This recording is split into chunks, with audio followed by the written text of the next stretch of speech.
एक गांव में मोहन अपनी माँ शीला और पत्नी गौरी के साथ रहता था। मोहन बहुत ज़्यादा गरीब था, इसलिए वह अपने घर पर ही थोड़ी बहुत सब्जियां उगाता और बाजार में सब्जी का ठेला लगाता।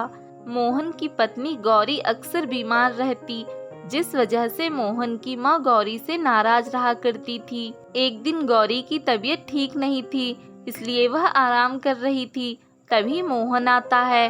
गौरी, जल्दी से सब्जियां टोकरी में भर दो, मुझे बाजार में बेचने जाना है।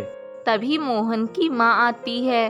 बेटा मोहन, बहू से कुछ मत कहो, वो यहाँ काम नहीं आराम करने आई है। माँ अब छोड़ो ना, क्यों गुस्सा हो रही हो? गौरी की तबीयत ठीक नहीं है अभी, जब ठीक हो जाएगी तब गौरी बिना कहे घर के सारे काम कर लिया करेगी। इतना कहकर मोहन सब्जियां लेकर बाजार चला जाता है और मोहन की माँ गौरी से कहती है, क्या तुम हमेशा बीमार ही रहोगी या कभी ठीक भी होगी? तुमने जब से इस घर में कदम रखा है तब से देख रही हूँ, हमेशा बीमार ही रहती हो। मेरा बेटा जितना भी कमाता है वो सब तुम्हारे इलाज में लगा देता है। क्या तुम्हें शर्म नहीं आती मेरे बेटे की जिंदगी बर्बाद करके? इतना कहकर गौरी की सास वहाँ से चली जाती है और गौरी मन ही मन दुखी होकर सोचती है, हे भगवान, मैंने किसी का क्या बिगाड़ा या मैंने कौन सा पाप किया था जो मुझे ये सजा मिल रही है? मैं हमेशा बीमार रहती हूँ, इसमें मेरा क्या कसूर है? मैं तो खुद बहुत परेशान हो गई हूँ। मैं भी तो चाहती हूँ जल्दी से ठीक हो जाऊँ और अपना घर संभालूं। तभी गौरी देखती है कि उसके दरवाजे पर कोई आया है और आवाज दे रहा है। गौरी बहुत हिम्मत करके दरवाजे तक आती है। तभी वह देखती है कि एक बूढ़ा व्यक्ति उससे खाने के लिए कुछ मांग रहा है। बेटी, मैं बहुत भूखा हूँ, सुबह से कुछ नहीं खाया, क्या तुम मुझे कुछ खाने को दे सकती हो? बाबा, आप अंदर आइए, बैठिए, मैं आपके लिए कुछ लाती हूँ। गौरी बूढ़े बाबा को खाना दे देती है। खाना खाकर बूढ़ा व्यक्ति गौरी से कहता है, बेटी, मैं तुम्हारी दयालुता से बहुत प्रसन्न हुआ, तुम बहुत नेक दिल इंसान हो। इतना कहकर वह बूढ़ा व्यक्ति एक साधु बन जाता है।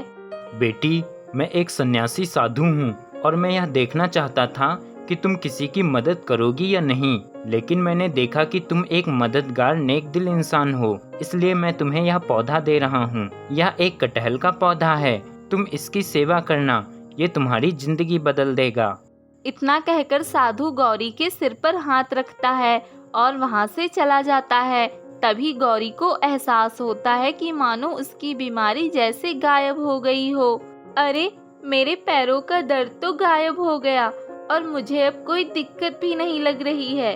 लगता है मैं तो एकदम ठीक हो गई हूँ। गौरी बहुत खुश हो जाती है और शाम को मोहन को सारी बात बताती है।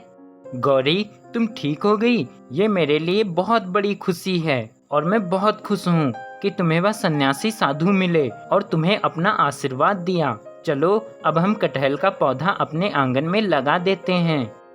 मोहन उस पौधे को आंगन में लगा देता है।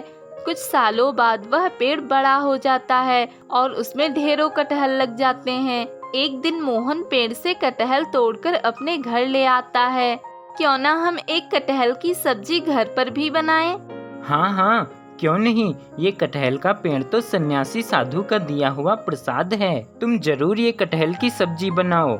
गौरी जैसे ही कटहल काटती है वह देखकर हैरान रह जाती है। अरे, ये क्या है इसमें? तभी मोहन देखता है कि कटहल में एक हीरा है। अरे गौरी, यह तो हीरा है और यह बहुत ही कीमती होता है। गौरी, लगता है यह कटहल का पेड़ सन्यासी साधु ने हमें इसीलिए दिया है ताकि हमारी दुख तकलीफें दूर हो जाएं और हम एक खुशहाल जीवन जी सकें। हाँ, आप सही कह रहे हैं। जीवन में हमें हर किसी का सम्मान करना चाहिए, किसी भी जरूरतमंद की मदद करनी चाहिए। यह जो हमें हीरा मिला है, यह भी इसी अच्छाई का फल है। हाँ गौरी, तुम सच कह रही हो। इस हीरे से मिले पैसों से हम और भी अच्छाई का काम करेंगे और लोगों की मदद करेंगे। कुंदन एक गरीब आदमी था। वो अपनी बीवी सुमित्रा के साथ रहा करता था। पानी पूरी बेचकर वो अपना और अपनी पत्नी का पेट पालता। उसका स्वभाव बहुत अच्छा था और सभी गांववासियों को उसकी पानी पूरी बहुत अच्छी लगती। अरे वाह वाह, क्या पानी पूरी है। मतलब पूरे गांव में तुम्हारे जैसी पानी पूरी कहीं नहीं मिलेगी कुंदन बाबू। हम तो तुम्हारी पानी पूरी के फैन हो गए हैं। वाकई में बहुत ही लाजवाब और स्वादिष्ट पानी पूरी बनाते हो तुम। भगवान तुम्हारा भला करे। धन्यवाद धन्यवाद। और लीजिए ना, पेट भर कर खाइए और ऐसे ही मेरी पानी पूरी का आनंद उठाइए। हाँ भाई हाँ, बिल्कुल बिल्कुल। कुंदन के पानी पूरी के ठेले पर दिन भर ग्राहकों की लंबी लाइन लगी रहती थी। कुंदन रात को जाते वक्त बची पानी पूरी गरीब भिखारियों को दे देता। वो काफी दान पुण्य करता ही रहता और ऐसे ही वो पानी पूरी बेच बेच कर ढेर सारे पैसे कमाता ही रहता। ये सब देखकर उसका जिगरी दोस्त बिरजू को बहुत जलन होती। और कुंदन, तू तो यार बड़ा आदमी हो गया है, हमें तो भूल ही गया है। सुना है बहुत पैसे छाप रहे हो आजकल। नहीं यार बिरजू, कमा लेता हूँ बस। अब तो मैं एक्स्ट्रा 2 घंटे और भी काम करता हूँ। अभी अभी सुमित्रा और मेरी शादी हुई है। हमारे भविष्य के लिए पैसे इकट्ठा कर रहा हूँ बस। बिरजू से कुंदन की खुशियाँ बर्दाश्त नहीं होती और वो उससे खूब जलता रहता। एक दिन जब कुंदन अपने घर पर नया टीवी लाता है, तभी बिरजू पीछे की खिड़की से सब देख रहा होता है। अरे वाह, ये तो कमाल का टीवी है, मुझे बहुत पसंद आया। कुंदन जी, शुक्रिया। सुमित्रा, तुम भी ना, इसमें शुक्रिया क्यों? तुम तो मेरी धर्म पत्नी हो, मेरी जिम्मेदारी हो।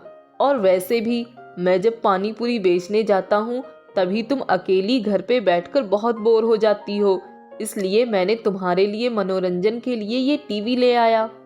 लेकिन कुंदन जी, ये टीवी तो बहुत ही महंगा होगा ना? तुम्हारी खुशियों से बढ़कर मेरे लिए कुछ भी नहीं है सुमित्रा। सुमित्रा खुश हो जाती है और कुंदन भी उसका खूब ख्याल रखता। वहीं खिड़की के पास खड़ा बिरजू ये सब देखकर जलकर राख हो जाता है और गुस्से से कहता है, इस कुंदन को तो मैं इतना खुश नहीं देख सकता। मैं इसकी खुशियों को जलाकर ही रखूंगा। इसे इतनी तरक्की हासिल करते देख मेरा खून खौल रहा है। मैं अब इसे बर्बाद कर दूंगा। अगले दिन जब कुंदन और सुमित्रा दूसरे गांव में घूमने जाते हैं, तभी बिरजू कुंदन का पानी पूरी का ठेला पूरी तरह जला देता है और वो कुंदन के घर को भी जला देता है। कुंदन और सुमित्रा का घर धू धू कर कर जलने लगता है। चुपके से बिरजू कुंदन के घर को जलते हुए देखता है और उससे ये सब देखकर बहुत खुशी महसूस होती है। ये लगी आग कुंदन की खुशियों को। बहुत खुश हो रहा था ना, बहुत हंस रहा था ना घोंचू कहीं का। अब रो, बिलख बिलख कर रो। मुझसे आगे जाएगा तो तेरा यही हश्र होगा। मैं तो चला इस बात की पार्टी मनाने। जब कुंदन और सुमित्रा लौटते हैं, तभी वो दोनों अपने घर और पानी पूरी के ठेले को जलकर राख हुए देख बहुत हैरान और दंग रह जाते हैं। कुंदन अपना सिर पकड़कर बुरी तरह रोने लगता है। अरे नहीं, ये क्या हो गया सुमित्रा? हमारा घर और पानी पूरी का ठेला सब बर्बाद हो गया। अब हम कहाँ रहेंगे? अब मैं कैसे पैसे कमाऊंगा? कल ही नया टीवी भी लिया था, वो भी भस्म हो गया इस आग में। नहीं, ये क्या हो गया? मैं तो लुट गया, बुरी तरह बर्बाद हो गया। जी संभालिए अपने आप को, किसी दुष्ट डाकू या चोर ने ही ये सब किया होगा। ऊपर वाला उसके कर्मों की सजा जरूर देगा, देखना आप। रो रोकर कुंदन का बुरा हाल हो गया था। उसके पास 1 रुपया तक नहीं बचा था और उसका घर और पानी पूरी का ठेला सब जलकर राख हो चुका था और अब उन दोनों के पास रहने को भी कोई जगह नहीं बचती है। हे भगवान, हमारी खुशियों पे न जाने किसकी नजर लग गई है जो हमारे साथ ये सब हुआ। अब हम कहाँ रहेंगे? मत रो सुमित्रा, हमारा घर और ठेला तो जलकर राख हो गया है। अब हमें धैर्य से काम लेना है। जंगल के किनारे नदी के पास एक साधु महाराज रहते थे। अपनी एक झोपड़ी में, लेकिन वो कुछ साल के लिए एक यात्रा पर गए हुए हैं और उन्होंने जाने से पहले मुझसे उसकी देखभाल करने को भी कहा था, इसलिए मैं कभी कभी उसकी देखभाल करने जाया करता था। चलो मेरे साथ, हम कुछ दिन वहीं पे रहेंगे। तभी वह दोनों जंगल की ओर जाते हैं और वहीं पे बनी एक साधु की झोपड़ी में रहने लगते हैं। झोपड़ी नदी के किनारे थी, तो वहाँ से पानी का बंदोबस्त हो जाता था और वो दोनों पेड़ के फल खाकर ही अपना गुजारा कर रहे थे। मुझे माफ कर दो सुमित्रा, मेरे कारण तुम्हें इतनी मुसीबतों का सामना करना पड़ रहा है। मैंने कभी अपनी जिंदगी में सोचा नहीं था कि मैं ये दिन भी देखूंगा। हमेशा एक बंगले में रहूं और तुम्हें दुनिया की हर खुशी दूं, यही इच्छा रही है मेरी। कुंदन जी, आप माफ़ी क्यों मांग रहे हैं?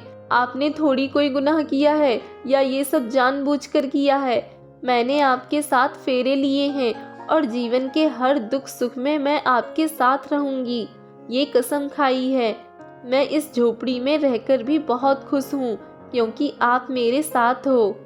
तभी अचानक उस झोपड़ी से एक आवाज़ आती है, कुंदन, सुमित्रा, तुम दोनों बहुत ही भले इंसान हो और तुम्हारी बातों से ये सब पता चला है।